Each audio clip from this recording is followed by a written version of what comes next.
नमस्कार। जो लोग 2026 में एमपी बोर्ड क्लास 12 आर्ट्स की परीक्षा देने की तैयारी कर रहे हैं, ये गाइड खास उनके लिए है। देखिए, ये साल थोड़ा मुश्किल लग सकता है, लेकिन अगर रणनीति सही होना तो सफलता मिलना तय है। तो चलिए, इस पूरे सफर को एक बोझ की तरह नहीं, बल्कि कामयाबी तक पहुंचने के एक साफ सुथरे रास्ते की तरह देखते हैं।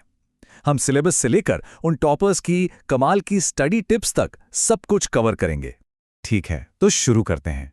किसी भी एग्जाम में सक्सेस का जो पहला स्टेप होता है, वो है सिलेबस को अच्छी तरह से समझ लेना।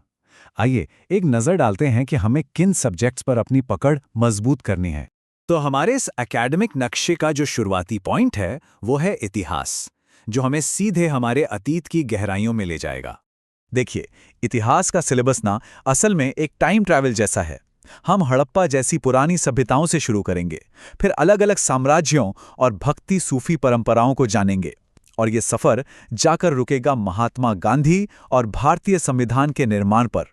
मतलब ये सिर्फ तारीखें रटना नहीं है, बल्कि ये भारत की पूरी कहानी को समझना है। अच्छा, अब अतीत से निकलकर आज की दुनिया की तरफ आते हैं। मतलब कि समकालीन राजनीतिक ढांचों को समझते हैं और पॉलिटिकल साइंस के सिलेबस को देखते हैं। इसका सिलेबस बड़ा क्लियर है, दो हिस्सों में बटा हुआ है। एक हिस्सा हमें कोल्ड वॉर से लेकर ग्लोबलाइजेशन तक की वर्ल्ड पॉलिटिक्स समझाएगा, और दूसरा हिस्सा वो आज़ादी के बाद भारत के सामने क्या चुनौतियां थीं और हमारा विकास कैसे हुआ उस पर फोकस करेगा। यानी दुनिया में क्या चल रहा है और हमारे देश में क्या क्या हुआ, दोनों पर पकड़ बन जाएगी। चलिए, अब जरा समाज के अध्ययन की तरफ बढ़ते हैं और देखते हैं कि सोशियोलॉजी यानी समाजशास्त्र का सिलेबस हमसे क्या कहता है। ये सब्जेक्ट हमें इंडियन सोसाइटी की बनावट को समझने में बहुत हेल्प करेगा। इसमें हम डेमोग्राफिक स्ट्रक्चर से लेकर सोशल चेंज और डेवलपमेंट तक सब कुछ पढ़ेंगे। कहने का मतलब है, हमारे आसपास जो भी सामाजिक बदलाव हो रहे हैं ना, उनके पीछे की असली वजह क्या है, ये सब समझ आएगा।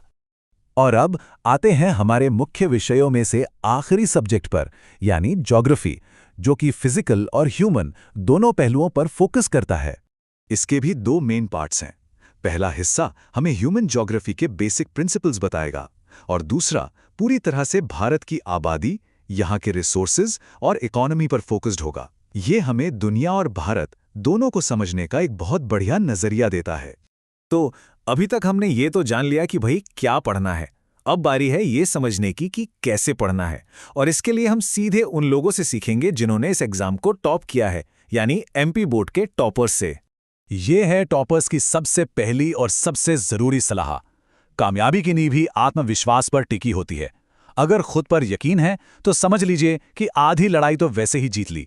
टॉपर्स हमेशा अपनी सफलता का राज इन्हीं कुछ बातों को बताते हैं।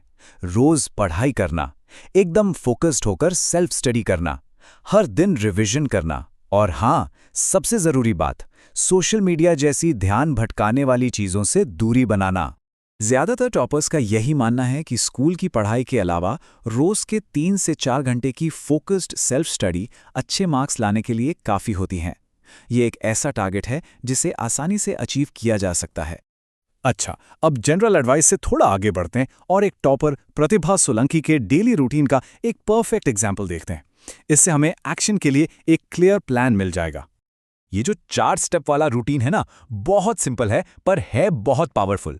स्कूल से आने के बाद डाउट्स और होमवर्क निपटाओ, फिर शाम को एक छोटा ब्रेक, रात में नए टॉपिक्स पर फोकस करो, और सुबह उठते ही सबसे पहला काम, रात में जो पढ़ा था उसे रिवाइज कर लो। ये सीखने और उसे दिमाग में पक्का करने की एक बेहतरीन साइकिल बन जाती है। तो हमने कामयाबी के 2 सबसे बड़े पिलर्स देख लिए हैं। पहला, रास्ता जानना यानी सिलेबस को समझना, और दूसरा, उस रास्ते पर चलने की सही स्ट्रैटेजी। चलिए एक टॉपर के इस पावरफुल कोट के साथ बात खत्म करते हैं।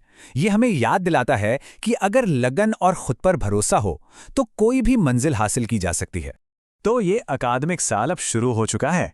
ये अपनी सफलता की कहानी लिखने का एक सुनहरा मौका है। तो बस एक प्लान बनाइए, खुद पर विश्वास रखिए और शुरू हो जाइए।